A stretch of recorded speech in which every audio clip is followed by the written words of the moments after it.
if you want to know the state of your mind, take a look around where you live. That should tell you exactly where you are. Hey guys, welcome to Self-Care Wednesday.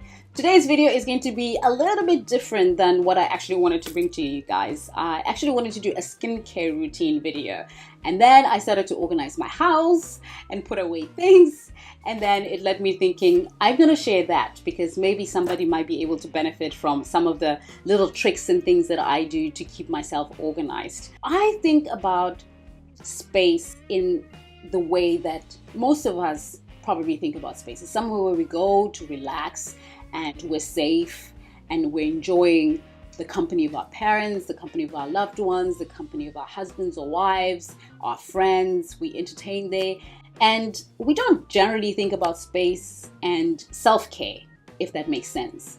But I remember when I was in university, one of my professors said to us, if you want to know the state of your mind, take a look around where you live. That should tell you exactly where you are. So when you think about it, does space actually kind of contribute to how we feel? If you have a cluttered space, does that mean there's things in your life that you need to declutter? Absolutely. As the saying goes, if you want to know the state of your mind, take a look at your home. So I do think that there are things that we can do to kind of help us reach that sort of minimalist lifestyle, if you want to call it that. For one, if like myself, you're a hoarder, you like to keep things, you like to collect little kishkis and collect clothes or shoes or whatever, you have to be organized about it so that everybody else within that space doesn't get affected by that. So how do you do that? You do that by being organized, by finding clever storage solutions, and by also cleaning out. So today I actually want to talk about some of the things that I do in order to organize myself, especially because I collect a lot of things and I live with a minimalist.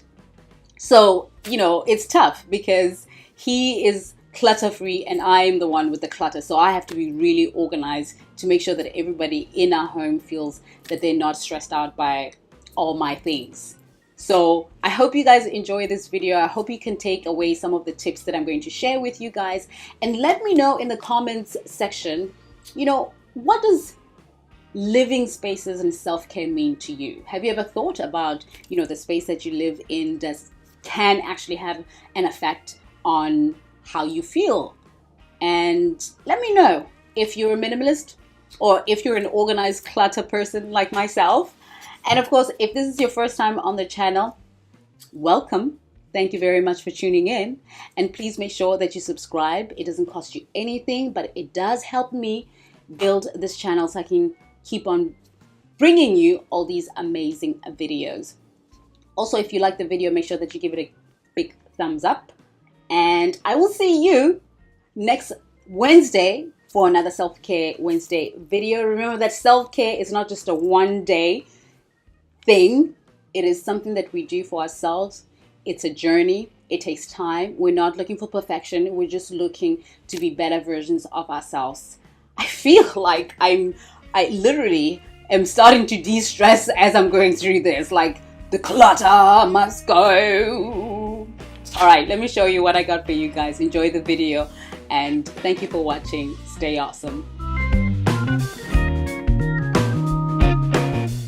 So the first thing that I would advise you to do if you want to declutter your space is to actually declutter your space. I honestly think that by getting rid of things that you don't need or don't use anymore, or broken things, that's some of those things that people don't want to get rid of. If something is not working anymore, it's time for it to go. Or if you haven't worn it in 2 years, a year, it's time to go. So if you can get yourself to actually do that, I think that that does contribute to how you feel about yourself, about the space. You feel a little bit freer, you feel a little bit emptier because you don't have any of that energy of all that clutter around you. And there's different ways that you can do that. You can either donate some of that stuff to charity, and people like myself who go thrift shopping might be able to find a bargain in there. If you have really good stuff and you really want to keep them, but you don't want to wear them, but you don't want to give them away, then you can sell them and make a little bit of cash on eBay or Depop or whichever site that you choose. Another great thing is to have a little party where you invite your friends or your family, and they kind of can just pick and choose whatever they want from the amount of things that you're trying to get rid of. And that can make a huge difference. I know when I do it, I feel so much lighter and so much better. So that would be one of my first tips for you guys.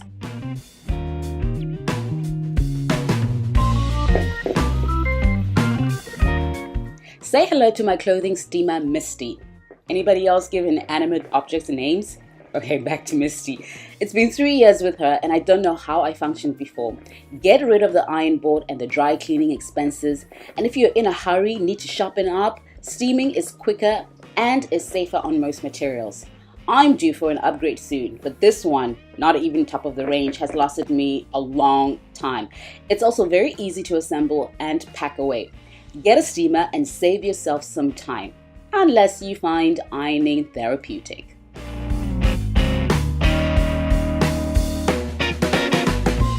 Always forgetting to water your plants? Well, here's a quick solution.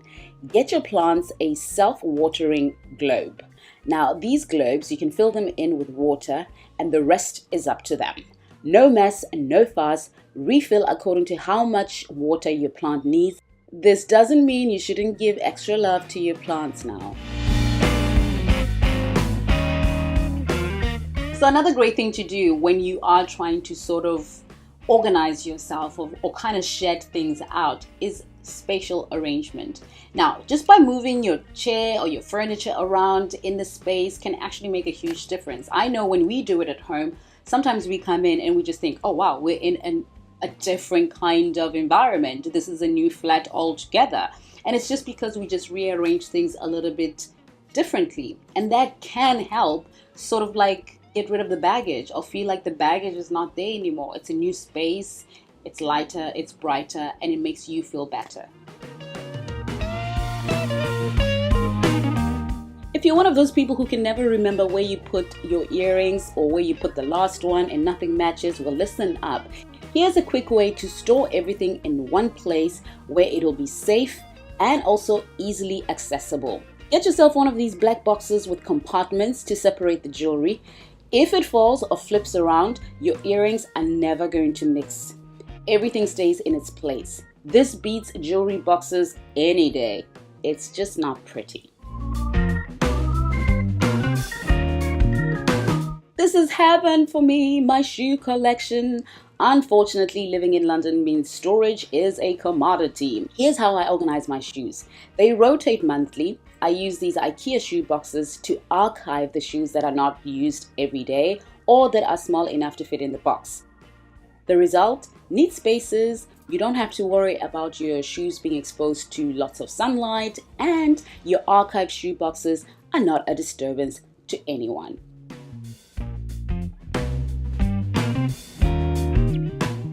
I love collecting vintage scarves. By now, I'm pretty sure you know I love collecting a lot of things. But how do you keep them protected and stored properly? I put them in freezable bags. This method will protect the silk swan from accidentally ripping, and they're easily storable anywhere. Just remember to release the air out of the bag before you close it.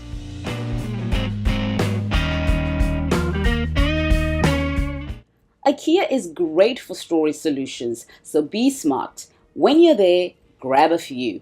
I also got my jewelry box there, which you can customize yourself.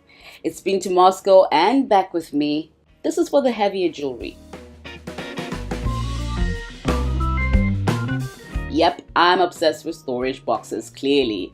These hat boxes were intended for all my hats, which I use them for. Summer and winter hats stored away protectively and out of sight. But I also use the boxes to store my clutches and my small bags. They are super cute and were not expensive. There's a color box for everyone. They come in black and white or in this pink. I think they're a great addition to any closet, especially if you're an organized hoarder like myself. Alright guys, I honestly didn't know how this video will pan out, but I hope it makes some kind of sense and you were able to take something out of it. Now I'm going to take a break. Don't forget to like, subscribe, and comment. I'll see you soon. Bye!